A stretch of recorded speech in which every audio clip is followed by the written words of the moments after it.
آپ کو پتا ہے ابھی انڈیا میں مجھے کسی نے واٹس ایپ پہ کلپ بھیجا کہ انڈیا میں بعض علاقوں میں ایسا ہو, میں بھائی انڈیا کی جب باتیں کر رہا ہوں تو اس سے مسلمان مراد نہیں ہوتے, انڈیا کے مسلمان بہت اچھے ہیں, بہت سے تو ہم سے بھی اچھے ہیں, تو اس سے مراد وہ متعصب قسم کے غیر مسلم, جو سارے غیر مسلم بھی ایسے نہیں ہوتے, اس سے مراد وہ غیر مسلم ہوتے ہیں جو مذہب سے دور ہوتے ہوتے ہوتے ہوتے نا بالکل مذہب کے باغی ہو گئے, ان کا یہ انجام ہوتا ہے.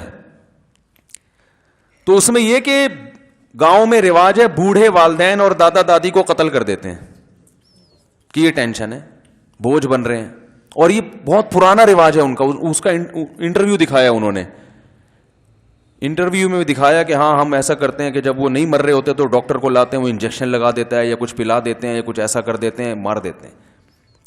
تو اپنے حساب سے تو وہ ٹھیک کر رہے ہیں, کیونکہ بھائی جب دنیا میں انجوائے کرنے کے لیے آئے ہیں تو یہ ٹینشن کیوں اٹھائیں بوڑھے کی, بولو نا بھائی, یہ تو ٹینشن ہے نا. اور غیر مسلم ٹینشن سمجھتا ہے, بوڑھے باپ کو بھی, بوڑھی ماں کو بھی, بیوی کو بھی ٹینشن سمجھتا ہے. اس لیے سمجھتا ہے کہ یہ گرل فرینڈ نہیں بنانے دیتی, خرچہ کرنا پڑتا ہے اس کے اوپر, تبھی خرچے سے بھی. پھر اولاد کو ٹینشن, اسی وجہ سے ایک دو سے زیادہ بچے بھی نہیں ہونے دیتے. وہ کہتے ہیں یہ ٹینشن ہے کہ کیوں ہم تیسرا بچہ کیوں ہو بھائی, دو میں خرچ کر لیا بہت ہے, تیسرا کیوں ہو.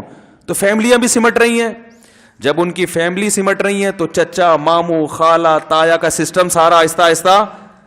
ارے جب بچے ہوتے ہیں تو پھر چچا تایا خالہ ماموں کزن بہن بھائی یہ سارے رشتے جب وجود میں آتے ہیں نا, بڑا خاندان تو جب ہی بنتا ہے نا, تو محبتیں ختم.